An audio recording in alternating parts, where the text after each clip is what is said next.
14 তলার অনুমোদন নিয়ে 28 তলা করা হয়েছে বনানীর আহমেদ টাওয়ার। মিল নেই মূল নকশার সাথেও।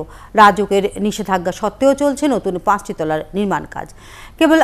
কেবল আহমেদ টাওয়ারই নয়, বনানীর মোট 70টি ভবনে এমন অনিয়ম পেয়েছে রাজুক, যেগুলোর কোনোটারই মূল নকশার সাথে মিল নেই। ত্রুটিপূর্ণ এসব ভবনের বিরুদ্ধে ব্যবস্থা নেওয়ার কথা বলছে রাজুক। আরও জানাচ্ছেন অনুপ অধিকারী তরুণ। বনানীর আগুন লাগা ভবন এপার টাওয়ারের পাশেই আহমেদ টাওয়ার। রাজুকের দলিলপত্র বলছে ভবনটির অনুমোদন ছিল 14 তলার, কিন্তু নির্মাণ করা তার দ্বিগুণ 28 তলা।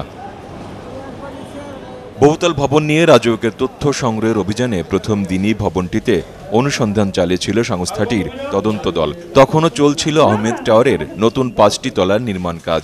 সেদিনই সব রকম নির্মাণ কাজ বন্ধ রাখার নির্দেশ দেয়া হয়েছিল। অনেক চেষ্টা করেও তখন ভবন মালিকের দেখা পায়নি রাজুক। অভিযানের চতুর্থ দিনেও একই ঘটনা। রাজুকের নিষেধাজ্ঞা উপেক্ষা করে চলছিল নতুন 5 তলার নির্মাণ কাজ।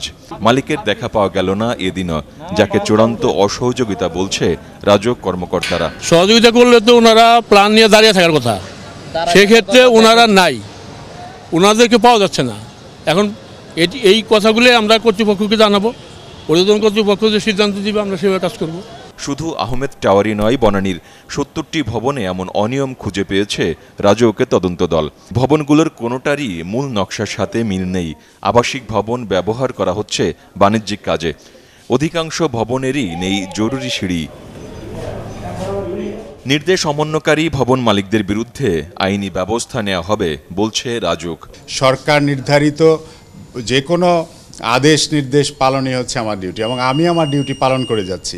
এখানে কোনো প্রভাবশালী কিংবা কে ব্যক্তি আমার কাছে সেটি বিবেচ্য বিষয় না। এদিকে ত্রুটিপূর্ণ বহুতল ভবনের তথ্য সংগ্রহের কাজ ধীরে এগুলেও নির্ধারিত সময়ের মধ্যেই তা শেষ করার কথা বলছে রাজুক।